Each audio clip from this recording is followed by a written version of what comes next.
I support this measure wholeheartedly, and I am especially glad to find that the silk industry, which has received protection for the last 65 years, is being given this concession further. Silk, as you know, sir, is considered by many to be an article of luxury, and they think it is not necessary for a person to wear silk. But we must not forget the fact that the silk industry in India is a cottage industry and it has to be encouraged in order to give employment to people in the countryside. The industry at present is confined to a few states only where silk can be produced. Valuable work is being done in this regard in the states of Karnataka, Assam, and West Bengal. The state of Kashmir too has a very fine silk industry which could be developed to a great extent, but the misfortune is that the price of cocoon which the state has fixed is not encouragement to the cultivators to take to the cultivation of mulberry in preference to the cultivation of food grains and other cash crops. When I was a member of the Silk Industry Board, I had occasion to visit Kashmir to attend one of its meetings of the Standing Committee, and I had a talk with the Director of Sericulture there, as also with the Chief Minister of Jammu and Kashmir, and I, along with other members of this board, tried to impress upon the Chief Minister that it was very essential for the development of the silk industry in Kashmir that the purchase rate of cocoon should be increased by the state, which was a monopolist in its purchase, and he had agreed to look into the matter. I do not know whether any improvement in raising the price has been made during the last 1.5 years or so or not. Some of the finest varieties of silk can be produced in Kashmir. For example, silk of a quality which can be used for parachutes could be made, and during the last war, a considerable quantity of silk was produced in the state for that purpose. Unfortunately, now the army is not getting the silk for that purpose from Kashmir to the extent that it needs. At that meeting, when I was in Kashmir, we had a talk with the people. Sir, very valuable work is being done by the Central Silk Board, and the board spares no effort to impress upon the various state governments the desirability of increasing their sericulture industry.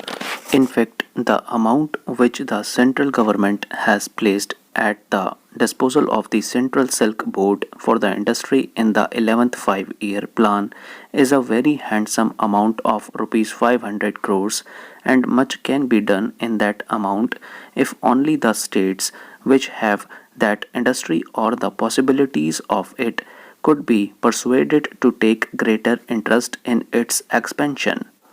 The fact is that the Silk Central Board sanctions amounts to the states, but these states are unable to make use of all the funds.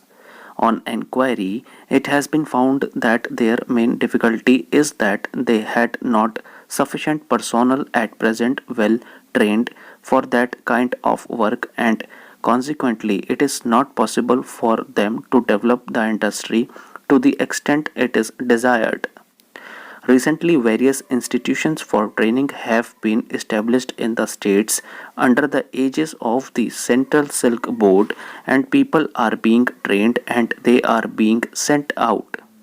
But even then, with the arrangements so far made, it is not possible to get the trained personnel to the extent that is required for development of the industry in the various states. There is one other thing I would like to mention. Some of the states have been wanting for some time past to install spinning mills in their states. For instance, Assam had desired the establishment of a silk spinning mill years ago, and the Central Silk Board had sanctioned the amount also. But when the state pressed its claim before the central government, difficulties of foreign exchange were placed before it, and on account of this, it was not possible for that state to establish a mill. The government had mentioned to the state that it might make effort with foreign countries to get machinery on a loan basis or on a long-term payment basis. But so far, I do not think anything has been done. Then, sir, there are three other states Bihar, West Bengal, and Kashmir which pressed their claims to set up spinning mills during the time I was on the standing committee of the board. I thought that it would be useless sanctioning a mill for any one of these states unless the government of India was prepared to spare the foreign exchange for import of machinery. A subcommittee was formed by the Central Silk Board to decide this matter. My suggestion is that one of the functions of the Commission, as envisaged in Clause 11, should further be amplified by the addition of a new clause, namely that all such agreements which the Government of India would enter upon must be referred to the Statutory Commission for its opinion before they are finally accepted, ratified, or confirmed by the Government of India. The reason for this is that it is an expert body. It is a body which will be dealing with such matters on the technical side from time to time. It will have a well equipped technical personnel at its disposal to avail of and to pronounce such an opinion. It will consist of persons who will be well versed in matters of industry and commerce. This is one of the conditions of appointment for membership. Consequently, my submission is that the government should think and the select committee should think why a particular clause to that effect be not added amongst the normal and ordinary functions of this commission. Without such a clause, I submit it will be greatly hampering and restricting the activities and recommendations of the Tariff Board. Take the case of the Havana character. It is not today within the functions of this commission. The government will not be bound to refer this question of Havana Charter before it ratifies the opinion of this commission. It is an essential matter. Suppose the government ratifies that the decision of the Government of India will have a great effect upon the day-to-day working of the Tariff Commission as also upon matters that will come for decision before the Tariff Commission.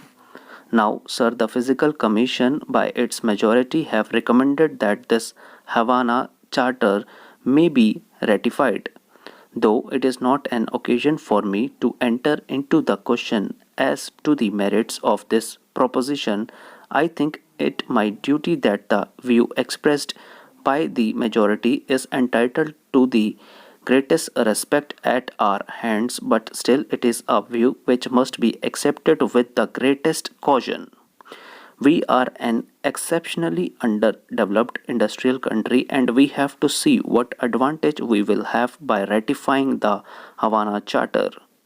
It presupposes the question of the regimentation of all domestic economics under the guidance of an international trade organization like the General Agreement on Tariffs and Trade. I submit that this international trade organization will be bound to be dominated by vested interests by those countries which are at the pinnacle of their industrial glory today, and their interests are in direct conflict with our interests as an underdeveloped country. They will naturally be interested in stabilizing the existing pattern of industrialization in the world so that the markets which have been the markets for their products for so many centuries may be preserved for them in future. It has been stated by the majority of the Fiscal Commission that our being a party of this Havana Charter will necessarily imply surrender of our commercial and fiscal autonomy to the jurisdiction of an international tribunal. And we have to see whether such a surrender of our fiscal autonomy in such an underdeveloped stage of our industry will be in the best interests of the country. Sir, What is the positive gain that we are likely to have by entering into an agreement or by ratifying this Havana Charter? Is there any guarantee that the International Trade Organization will afford chances, facilities, and resources for the development of the underdeveloped countries? There is no such guarantee. There is no guarantee given by the International Trade Organization to arrange for the inflow of foreign capital within our four corners. There is no guarantee for making the technical personnel available to us. There is no guarantee for making available capital goods to us. If there is no such guarantee, I think that it will not be in the interests of the country to ratify the Havana Charter, and my submission is that it should be the normal duty and function of the Tariff Commission that all such questions must necessarily be referred to the Tariff Commission for its consideration, discussion, and recommendation, and it is only after going through the views of the Tariff Commission that the government should take a decision whether it is to act in a particular manner or not. Similar is the question of imperial preference. I ask a specific question of my honorable friend, the sponsor of the bill. Will it be incumbent hereafter for the government to inquire about the views of this commission on this important matter? Now, this imperial preference has been before this country for a number of years from 1932 up to the present time. But the policy of the government has not changed in that respect.